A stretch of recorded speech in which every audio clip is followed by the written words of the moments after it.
గత 10 సంవత్సరాల మీ చీకటి చరిత్ర, ప్రజాపాలనలో మేము చేస్తున్నటువంటి సంక్షేమాల చరిత్ర రెండింటినీ కూడా బేరీజు వేసుకోవడమే కాదు, ప్రజా కోర్టులనే తెలుసుకుందాం. దానికి 8 తారీఖు దాకా ఎందుకు, రేపే తెలంగాణ అసెంబ్లీ ముంగట ఉంటున్నటువంటి అమరవీరుల స్తూపం కాడికి 12 గంటలకి రా. తారక రామారావు గారు పాపం ఆయన గురించి ఆయన ఎక్కువ ఊహించుకుంటున్నాడు. అధికారంలో ఉన్నప్పుడేమో రేవంత్ రెడ్డి గారు అంటే ఆయన ఎవరు అని చెప్పి మాట్లాడినటువంటి తారక రామారావు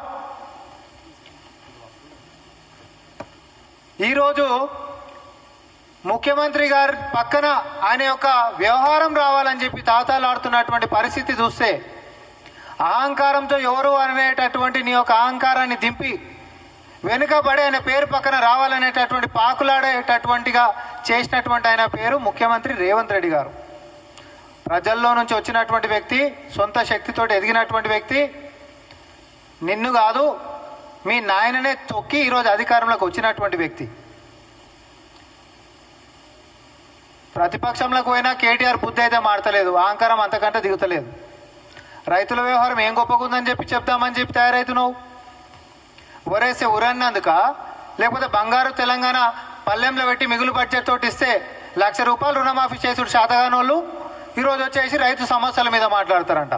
మీ ముఖాలకి 1,00,000 రూపాయలు ఆ రోజు మీరు ఇచ్చినటువంటిది, ఆ రోజు బంగారు గని లెక్క ఎట్లాంటి అప్పులు లేకుండా ఉంటున్నటువంటి తెలంగాణ రైతులకు చేయాలనుకుంటే ఆకాశం ఎత్తుగా చేసేటటువంటి అవకాశం ఉంటున్నటువంటి తెలంగాణ 1,00,000 రూపాయలు రుణమాఫీ చేసినటువంటి ముఖాలు కాదు మీరు.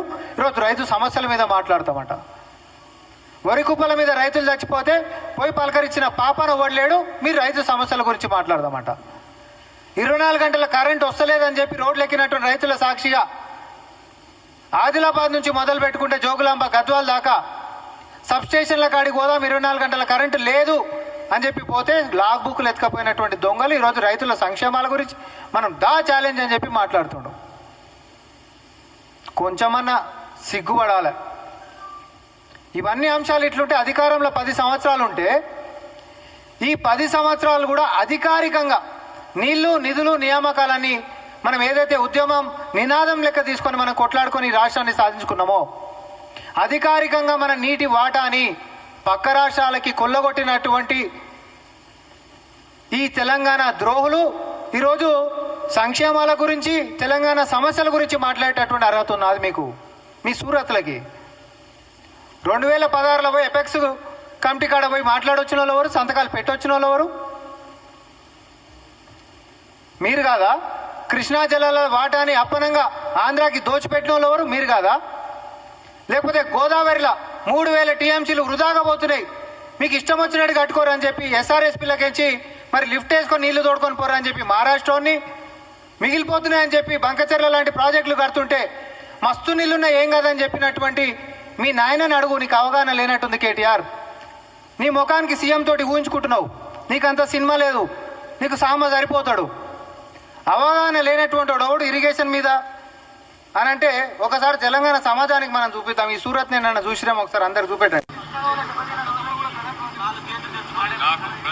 అంటే కడెం ప్రాజెక్ట్ గురించి, అక్కడ ఉన్న పరిస్థితి గురించి నాకు ప్రత్యక్షంగా అవగాహన లేదు. అవగాహన లేని సబ్జెక్ట్ గురించి నేను మాట్లాడకూడదు. నేను మున్సిపల్ మంత్రిగా అవగాహన లేనోడు ఓడు నువ్వు కాదా? కడెం ప్రాజెక్టుకు సంబంధించినటువంటి అప్పుడు మరమ్మతు గురించి మాట్లాడితే ఎన్నికల కంటే ముంగట ఆ ఇరిగేషన్కి సంబంధించినటువంటి అంశాలు నాకు అవగాహన లేనటువంటివి అని చెప్పిన నువ్వు కాదా?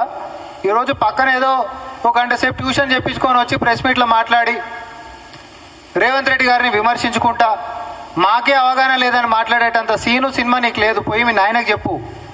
దమ్ముంటే అసెంబ్లీకి రమ్మను, పెద్ద పెద్ద పొంగనాలు కొట్టి మాట్లాడటం కాదు. ఇవన్నీ అంశాలు పక్కనేస్తే